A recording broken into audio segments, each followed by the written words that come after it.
wants Singapore to consider daily commuting for its workers.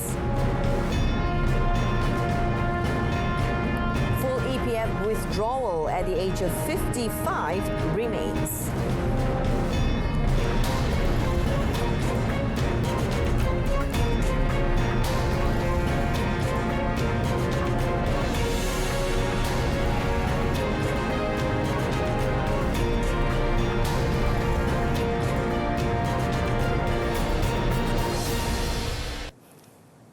Good afternoon, thanks for joining us, and you're watching Updates at Noon. I'm Jessica Lee. Malaysia has asked Singapore to consider allowing Malaysians working in the Republic to commute daily between the two countries. Prime Minister Tan Sri Muhyiddin Yassin said he has conveyed this to Singapore Prime Minister Lee Hsien Loong during a telephone conversation discussing the possible reopening of the two countries' borders, where they both agreed that the reopening of the borders should be done cautiously based on certain guidelines. Through his Facebook page, the Prime Minister said Malaysia was also prepared to work with Singapore to ensure that the proposed reciprocal green lane to facilitate movements between the two countries could be finalised soon. He said they also touched on the periodical commuting arrangement, or PCA, between Malaysia and Singapore, which, if implemented, would facilitate cross-border travel for the peoples of the two countries. Tan Sri Muhyiddin said both countries were confident that issues of SOPs and health protocols, which were being fine-tuned by the relevant ministers, senior officials and health experts of the two countries, could be worked out soon to support the proposal to reopen borders. He added that any decision on this agreement, however, is subject to the level of preparedness of both countries regarding the aspect of the capacity to implement COVID-19 screening and swab tests. The Health Ministry will carry out follow-up checks on discharged COVID-19 patients every 3 months to monitor their antibody levels and lung health. Health Director General Datuk Dr. Nur Hisham Abdullah said this is due to the fact that there is no guarantee that recovered patients cannot be reinfected. Kita lihat jangka kajian untuk jangka pendek dan jangka panjang. Jadi kita nak tahu sama ada kerosakan paru-paru tak. Setiap 3 bulan juga kita akan mengkaji, iaitu antibody untuk pesakit-pesakit yang telah pun discharge. Dan kalau kita lihat pada kajian lain, jadi bukan daripada kita, tetapi telah dimaklumkan iaitu antibody tersebut mungkin tak bertahan, iaitu lepas 8 minggu dia semakin berkurangan. In the same development, Datuk Dr. Nur Hisham said the discharged patients will be provided with counselling sessions to educate them on the methods to prevent infection. On another note, the Health Ministry has reported another fatality due to rabies. Datuk Dr. Nur Hisham said this brought the cumulative number of rabies cases in the state to 24, including 23 deaths since the rabies epidemic was declared on July 1st, 2017. Datuk Dr. Nur Hisham said the victim was a 62-year-old man from Sibu, Sarawak, who passed away in Sibu Hospital on the 23rd of June. He said the victim started to feel weakness in his leg and suffered constipation since 16th of June before being referred and warded in Sibu Hospital on the 19th of June for further treatment. Datuk Dr. Nur Hisham said the rabies infection was confirmed by a laboratory test conducted by the Institute of Medical Research on Thursday. He advised the public, especially people in Sarawak, to always take preventive measures if they were bitten, including cleaning the wounds with running water and soap for 15 minutes to remove the effects of saliva and to get immediate treatment. He also urged the public to obey the instructions of the authorities so that Sarawak can be rabies-free. Village Surau committees can seek approval from district religious officers to carry out ibadah korban, or animal sacrificial rites, in larger spaces during Hari Raya Aidil-Adha should their respective surau compounds are deemed too small for the ritual. The Senior Minister Datuk Sri Ismail Sabri Yaakob said the government will consider allowing suraus the permission for that purpose so that social distancing and other SOPs could be followed.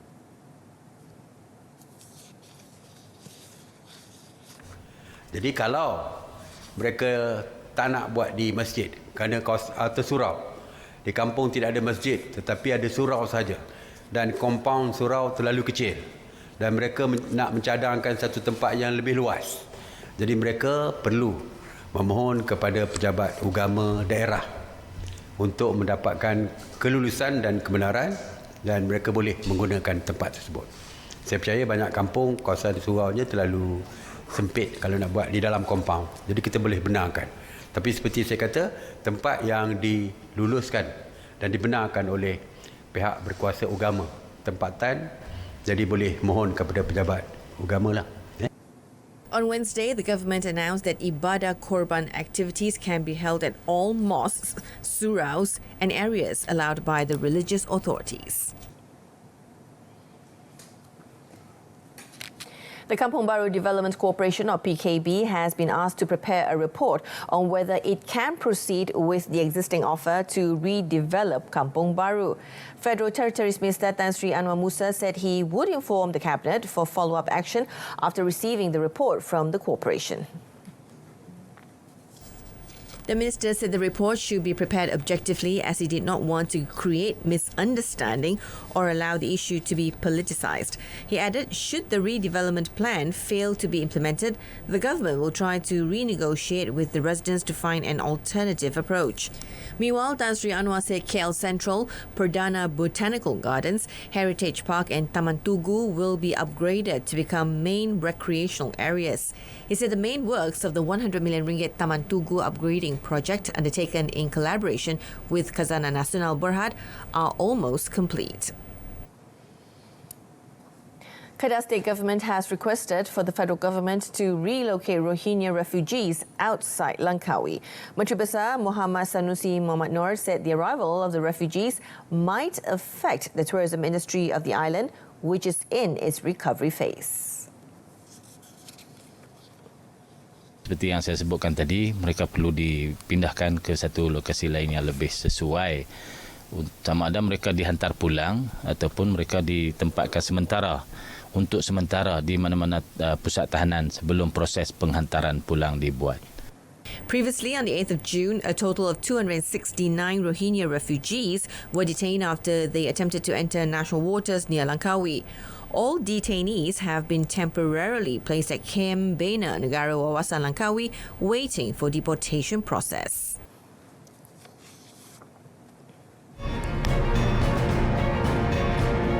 Still to come, government may set ceiling price for chicken.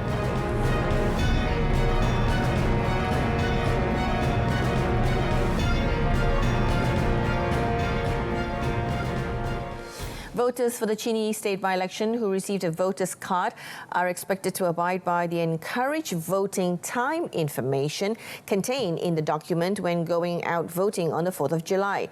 Election Commission or EC Chairman Dato' Azhar Azizan Harun said this was to avoid voters gathering in excessive numbers at any one time and to enable social distancing to be practiced when at the polling centres.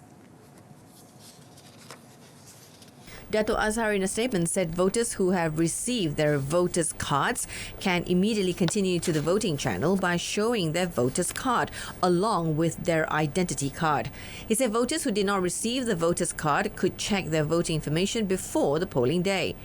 He said the check could be made through the pengundi.spr.gov.my web portal or by calling the EC hotline or through the My SPR Semak application or by sending a short message via SMS to 15888. The government will not hesitate to impose a ceiling price for chicken if suppliers and traders keep raising prices for no good reason. Deputy Minister of Domestic Trade and Consumer Affairs, Dato' Rosul Wahid, said the ministry was aware of public complaints with chicken being sold at a very high price at some wet markets since last month. Dato' Rosul said the government would be meeting industry players to make a full review of the situation, including the production costs said to be the reason behind the price hike by suppliers. He said traders claimed that they had to pay a higher price to suppliers after being told of a shortage in supply due to the movement control order. Meanwhile, a total of 529 notices have been issued to chicken traders and wholesalers nationwide. Datuk Rosol said based on 73,841 inspections carried out at public markets since 18th of June, 9 traders and wholesalers have been issued with 4,000 ringgit compounds for not displaying the price tag. The Employees Provident Fund, or EPF, has assured its members that the issue of raising the withdrawal age has not been discussed with any party at this point in time. The EPF, however, said it has taken note of the World Bank's suggestion to gradually raise the age when members can make a full withdrawal of accounts 1 and 2 of their EPF retirement savings from 55 to 65. EPF in a statement stressed that it approaches major policies concerning members in a very prudent manner, including conducting in-depth studies and engagement with its members and key stakeholders. This is to ensure that members' well-being is always at the forefront in carrying out the EPF's mandate. Previously, in the World Bank's Malaysia Economic Monitor report, the bank recommended that the government strengthen the adequacy of all age income protection by gradually increasing the minimum withdrawal age for EPF Account 1 balances to 65. The World Bank also recommended the conversion of contributions to EPF Account 2 to retirement savings, mandate a phased withdrawal for EPF balances, and improve social assistance for older persons through a modest, broadly targeted social pension. Human Resources Ministry has called on recruitment agencies to register any foreign workers' intake to the Home Ministry.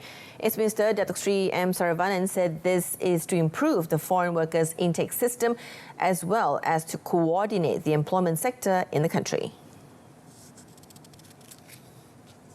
Kita masih perlukan bantuan daripada pekerja asing. Kita mengkaji, kita akan memberikan kebenaran mengikut keperluan dan kehendak semasa. Pada masa yang sama, walaupun agensi-agensi lain seperti CIDB, MAIDA dan sebagainya ada kelonggaran untuk mengambil pekerja asing, saya telah meminta Kementerian Dalam Negeri supaya mereka mendaftar melalui Kementerian Sumber Malaysia supaya kita dapat mengawal. Kalau tidak, kita tidak akan tahu berapa ramai pekerja asing masuk dalam negara, sama ada sektor tertentu ataupun terbuka.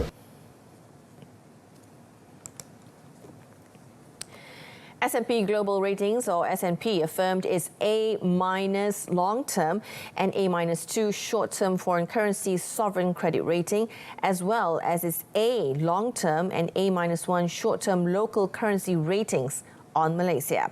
Now, Finance Minister Tengku Datuk Sri Zafrul Tunku Abdul Aziz said the negative outlook reflects the expectation that Malaysia is facing risks of a further deterioration in its fiscal settings related to the COVID-19 pandemic over the next 24 months. In a statement, Tengku Datuk Sri Zafrul said most of the measures introduced under the Prihatin and Penjana packages are either one-off or temporary, which will not have a permanent impact on government finances in the medium term. However, the Finance Minister said through Prihatin measures like wage subsidy programs and soft loans for SMEs and businesses, more than 2.4 million jobs have been saved, while 800,000 businesses and micro SMEs have been supported. The government expects to empower over 2.6 million people through upskilling and reskilling opportunities, as well as wage and hiring incentives, and support over 300,000 businesses. He also said that the Prihatin and Penjana economic stimulus packages worth 295 billion ringgit are expected to contribute more than 3% to Malaysia's GDP growth in 2020. Tengku Datuk Sri Zafrul said the government is also focused on preserving fiscal discipline to maintain the systemic strength and integrity of the economy and to ensure Malaysia has the ability and capacity to quickly rebound when the economy recovers. He added that in the medium and longer term, the government remains committed to its fiscal reform agenda and will resume its fiscal consolidation effort once the global economy recovers.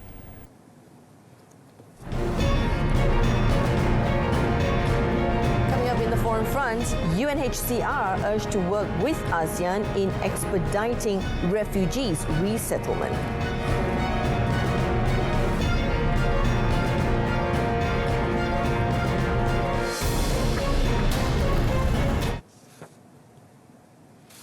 Now, Now, Malaysia has urged the international community to stand in solidarity with Palestine amid Israel's plans to annex parts of the occupied West Bank. Prime Minister Tan Sri Muhyiddin Yassin said Malaysia strongly rejects and condemns the plans outlaid by Israel, and which its Prime Minister Benjamin Netanyahu said was an extension of Washington's new peace deal. Malaysia is deeply concerned over the fate of the Palestinians amidst the continued volatility in the Middle East. Malaysia strongly condemns and rejects Israel's recent announcement to implement its plan to annex part of the occupied Palestinian territory in the West Bank. The illegal and unilateral actions by Israel clearly calls into questions its sincerity towards a peaceful and lasting solution to the long-standing Israeli-Palestinian conflict. Malaysia has long championed a two-state solution based on the pre-1967 borders, with East Jerusalem as the capital of Palestine. Israel's unity government, formed between Prime Minister Benjamin Netanyahu and his political rival Benny Gantz in May, inked an agreement that will allow Israel to initiate legislation to annex large parts of the occupied West Bank starting 1st of July. West Bank, including East Jerusalem, has been under Israeli occupation since the 1967 Six-Day War. It is estimated that about 700,000 Israeli illegal settlers are in the occupied territory. Previously, the UN Secretary General Antonio Guterres, at a virtual meeting of the Security Council, has called on Israel to scrap its plans to annex parts of the occupied West Bank. In other developments, Malaysia also called on the United Nations Commissioner for Refugees, or UNHCR, to work closely with ASEAN to expedite the resettlement process of UNHCR cardholders to third countries. Tan Sri Muhyiddin said Malaysia can no longer take more refugees as its resources and capacity are already stretched and compounded by the COVID-19 pandemic.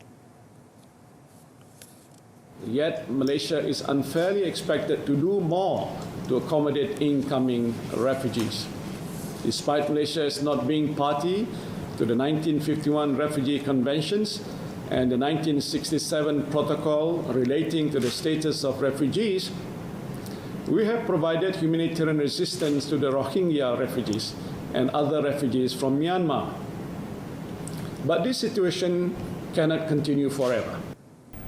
Tan Sri Muhyiddin also asked ASEAN to find an effective solution for the refugee crisis. The Prime Minister also said that ASEAN must adopt a comprehensive approach to combat and contain the irregular movement of people to seriously prevent, suppress and punish trafficking in persons where human trafficking syndicates exploit the vulnerability of refugees. On Malaysia's position regarding the South China Sea, the Prime Minister said it has been clear and consistent with views that it should remain a sea of peace and trade. Malaysia's position has been clear and consistent. Recognizing the complexities and sensitivity of the issue, all parties must continue to work together to maintain peace, security and stability in the South China Sea. In these times of adversity, it is imperative that we intensify efforts to build, maintain, enhance mutual trust and confidence for the benefits of a region and people. Thus, he said matters relating to the South China Sea must be resolved peacefully based on universally recognized principles of international law, including the United Nations Convention on the Law of the Sea, or UNCLOS 1982. Now, Argentina will impose lockdown measures in the capital, Buenos Aires, and its surrounding area beginning 1st of July as coronavirus cases are on the rise. President Alberto Fernandez announced on Friday that the measure will last until 17th of July, with only essential services and some industrial zones remain operational. The decision comes with COVID-19 cases increasing exponentially. Argentina now has more than 1,100 deaths and over 52,000 cases. Fernandez said the greater Buenos Aires area, home to 14 million of Argentina's 44 million population, is infecting the rest of the country, where 80% of activity has reopened. He acknowledged, though, that the lockdown had brought very negative consequences to an economy that has already been suffering from 2 years of recession. Texas Governor Greg Abbott ordered bars to close on Friday amid a surge in coronavirus cases in the second most populous state in the United States. As Abbott outlined a series of measures aimed at stemming the spread of COVID-19 in Texas, the chief executive of Harris County, the state's largest, issued a stay-at-home advisory and raised the threat level to level 1, or severe. Under Abbott's executive order, bars are required to close but may continue to provide delivery and takeout service. Restaurants can remain open but with only 50% indoor capacity. Outdoor gatherings of 100 or more people need the approval of local governments. The Texas Department of State Health Services reported a new record of 5,596 COVID-19 cases on Thursday, a major jump from when the state had only 1,254 new cases in a day.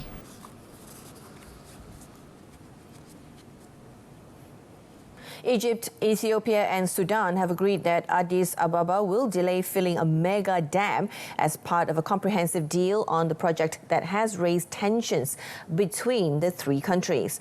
Ethiopia had previously pushed to start filling the gigantic Nile River Dam next month, despite vehement opposition from downstream Egypt and Sudan, and the dispute was raised with the UN last week.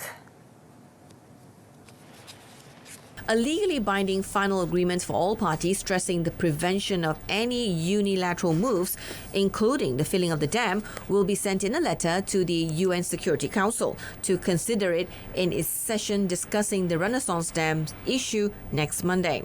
The dam filling will be delayed until an agreement is reached, and technical committees for all three countries will try to hammer out a conclusive deal within 2 weeks, as suggested by Ethiopia. Political tensions have been running high between upstream Ethiopia and downstream Egypt and Sudan after recent ministerial talks failed to produce a deal on the filling and operation of the Grand Ethiopian Reconnaissance Dam, or GERD. Addis Ababa has been vocal about its plans to start filling the dam located on the Blue Nile in July. Ethiopia says the dam is indispensable for its electrification and development needs. Heavily armed gunmen opened fire on a vehicle carrying Mexico City's security chief on Friday, wounding him and killing 2 of his bodyguards as well as a woman passerby. The city's mayor, Claudia Sheinbaum, told a press conference that Omar Garcia Harfuk had been taken to hospital and was out of danger. Garcia Harfuk, 38, tweeted from his hospital bed that he was hit by 3 bullets in the attack, which he said was carried out by the powerful Jalisco New Generation drug cartel. Despite growing drug cartel violence in Mexico over the last decade, the capital remains relatively calm compared to other areas of the country. 12 people had been arrested after the attack. Mexico's Minister for Security and Citizen Protection, Alfonso Durazo, condemned what he called a cowardly attack on a public servant. Garcia Harfuk has been Mexico City's security chief since October last year. Israeli Air Force jets have struck Hamas positions in the Gaza Strip after rockets were fired on Friday from the territory towards Israel, the army said. The exchange came after Hamas warned that Israel's planned annexation of parts of the occupied West Bank amounted to a declaration of war. Israeli jets struck ammunition and rocket factories in the southern Gaza Strip. Security sources in Gaza confirmed to APF there were strikes in the area of Khan Yunis at the southern tip of the Palestinian territory of 2 million inhabitants. Earlier, 2 rockets were fired from the Hamas-controlled Gaza Strip towards Israeli territory. It was the first reported rocket fire from the Gaza Strip since early May. Israel's proposal to annex its settlements in the West Bank and the Jordan Valley form part of a broader US peace plan released in January. The proposals foresee the ultimate creation of a Palestinian state on the remaining West Bank territory and the Gaza Strip. But the plan falls far short of Palestinian aspirations, with the state on reduced territory and without East Jerusalem as its capital.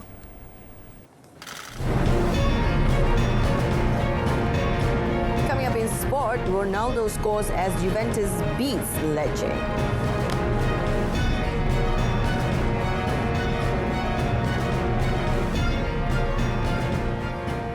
Juventus moved 7 points clear at the top of Serie A on Friday after hammering struggling Lecce 4-0 in Turin and piling pressure on the title rivals Lazio.